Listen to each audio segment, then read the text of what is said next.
We've accomplished a whole lot in the last 8 years. I mean, you think about it, first administration not to increase property taxes for 8 years in a row for the last 7 years. You look at property values are soaring, you look at violent crime and property crime are constantly decreasing. We're down more than 35% in both. A lot of economic development taking place. We just have a lot of potential still to go. And so there's still more work to be done. So I'm really excited to be seeking another term. Out of, but that just really stand out to you? I think number one, you look at not increasing property taxes. Number two, you look at the largest infrastructure plans in our city's history. This summer alone, you're going to see more than $70 million worth of road work take place. You look at things like the Family Peace Center that's opened up and now has served more than 2,200 survivors and 500 children. You look at Rockford Promise, which is allowing our children to go to college tuition free without the financial burden. You look at the amount of economic development and jobs created. We're moving in the right direction.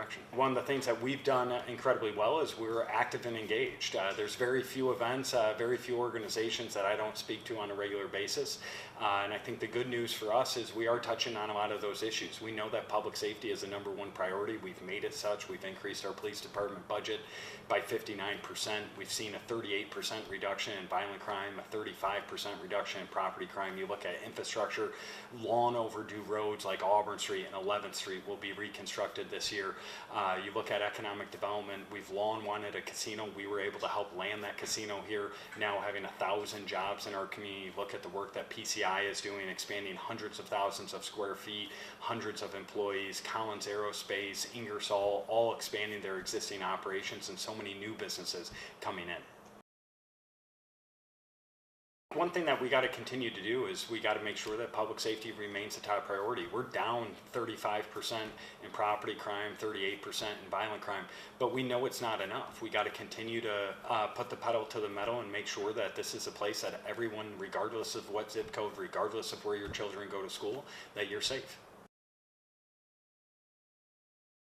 That's an inaccurate statement. I think it's really a naive statement. You look at calls for service have dropped.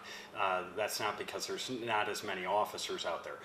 Number one, we have more officers out on the street today than Peoria has. We have more officers than Springfield has out on the street. We have about the same officers that Joliet has out on the street. So when you look at comparable communities, even though we are down in officers, we're still at the level that many of our peer communities are. I think our officers, myself, I support our officers. I think they're doing a phenomenal job. And they are driving down crime, and our stats show that. And our officers provide the city of Rockford those stats, so I trust our officers with those statistics, not my opponent. We need to focus on a dual track strategy. We've increased our police department budget by 59%. That includes a lot of use of technology, mobile and stationary license plate readers, gunshot detection software. We're not going to be getting rid of either of those. We have social analytics software to track our criminals online. We have body cameras, dash cameras, front and rear radar detection for traffic citations, and we're seeing those go up more than 35%. And so we need to continue to invest, make sure our officers have the tools that they need to do their job effectively, efficiently, and safely for them and all of our residents. But we also have to get to the root of crime, and that's what we're doing with work like the Family Peace Center. That's what we're doing with the Community Healing Center for our youth. That's what we're doing with our partnerships with Rockford Public Schools. So we need to continue to invest in that dual track approach, the intervention and prevention strategies coupled with those enforcement strategies.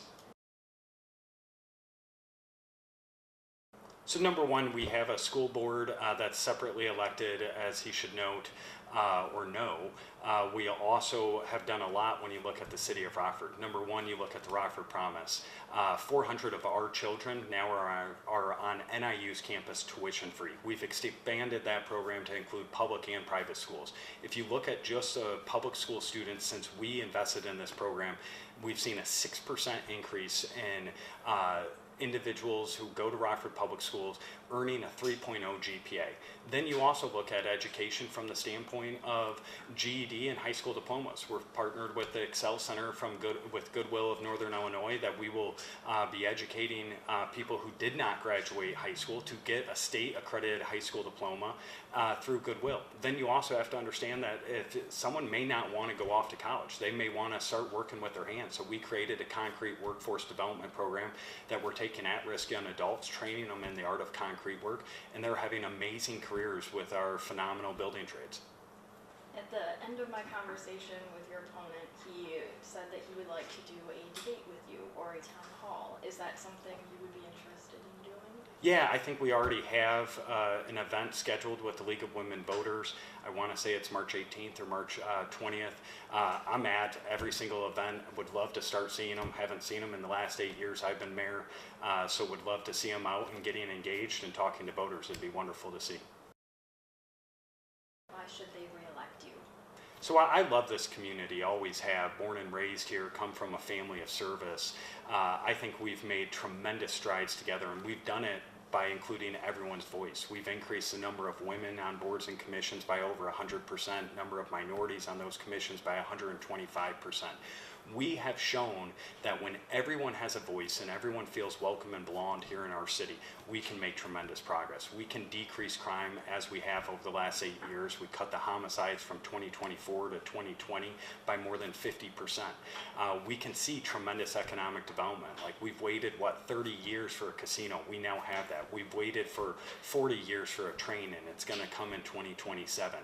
We've waited forever to see our downtown flourish and bloom, and we're seeing that right now with literally over $1 billion worth of investment since I've been mayor in our downtown city center. We're seeing more businesses, more entrepreneurs. We are partnering with all of our governmental entities better than we have in decades.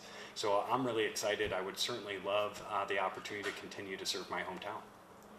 I think my last question for you is one I've actually asked you before. Just if you and I were sitting here a year from today, what do you hope Rockford looks like? So I hope that we continue to see the crime rate continue to drop down. I hope that we continue to see this tremendous amount of enthusiasm from our young people to want to further their education and take advantage of the Rockford Promise. I hope we see that downtown that's flourishing. I hope we continue to see neighborhood values rising. I know as long as I'm mayor, I'm not going to be increasing property taxes, so I want to keep that property tax rate low. I also want to make sure that the city of Rockford and our residents have tremendous pride of where they live. We live in a phenomenal place. We certainly have issues, but when we are best is when we come together and we face those issues head on, and we've done that time and time again. If it's a mental health tax, if it's again Rockford Promise or fighting crime, it's not done by one individual. It's not done by saying they're going to bully someone. It's done by working collaboratively together.